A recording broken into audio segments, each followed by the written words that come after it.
here with our new artist today, and we just want to welcome you here to Cannons Elementary. Could you tell us your name? My name's Nancy Corbin. All right. Now, Nancy, why do you like being an artist? I've been an artist my whole life. I don't know anything different.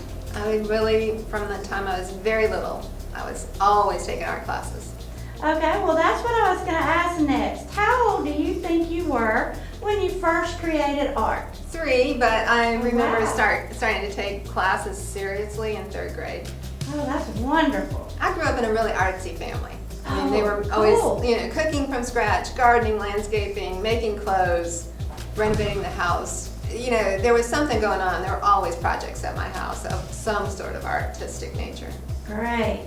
Can you tell us your favorite subject to draw about or paint about?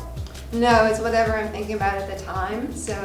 I've done still lifes, I've done landscapes, I've done portraits, and right now I'm doing houses. Do you think that shadows and highlights or reflections make your work look more realistic? Of course, yes, absolutely. Pay attention, kids, to your art lessons. It Okay. can really help you be expressive. That is true.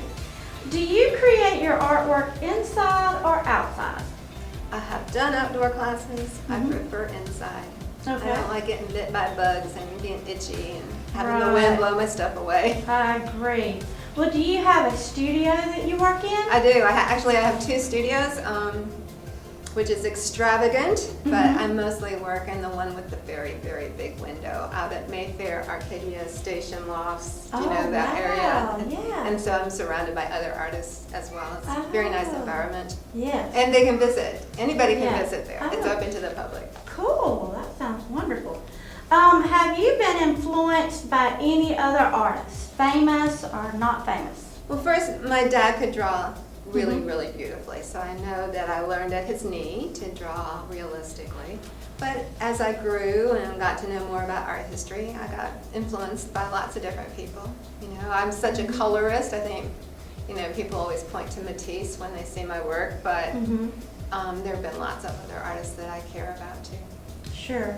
Okay. Do you create art full time now? Yes, I retired 3 years ago, and I devote all my time to getting shows together. Okay. Well, what kind of job did you retire from?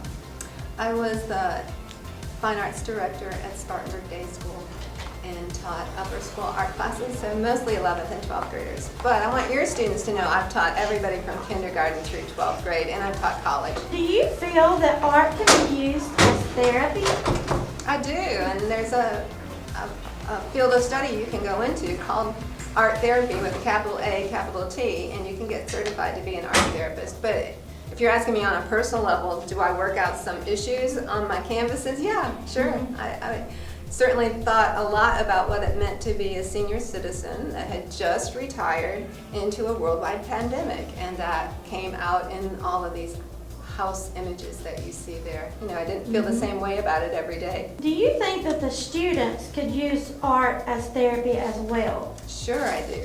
Sure I do. You're having a wonderful conversation with your own self when you are painting or drawing or making a collage, whatever you're fiddling with creatively or musically or poetically. You can absolutely figure out what you're thinking about through the creative arts. Okay. What is your favorite medium to use? Do you have just one? That's really hard for me to pick because I like a lot of different things, but for most of my formal shows, those end up being acrylic paintings. Oh, wow. Probably Okay. work things out in drawings and sketches and watercolors like you see on the wall behind you. Right. But the finished work usually ends up in acrylic. So it's a whole process, right? Sure. Yes, yes. Okay. Do you think the students can apply the value scale and the color wheel to enhance their work the way that you do? Oh, sure. Just pay attention to your art teacher and you'll learn all about it. Okay. Can you explain what a home poem is and why you create them? Well, if you look at my show and you go over to the wall, there's a statement I wrote about what it means to be a home poem and why I titled this show Home Poems. I can hardly say it. It rhymes too well. And it just meant that I wanted to have little visual expressions about what it meant to be home during the pandemic. Wow, that is so important because a lot of people are dealing with their feelings and issues about the pandemic at this time. Can you give the art class one piece of advice to enhance their artwork? Focus and give yourself time. Great, great. Why do you think that studying art history is important for students to do? What art history does is it teaches you the context of the time, and context means social, political, religious concerns that people were dealing with at that time, and it comes out through their art.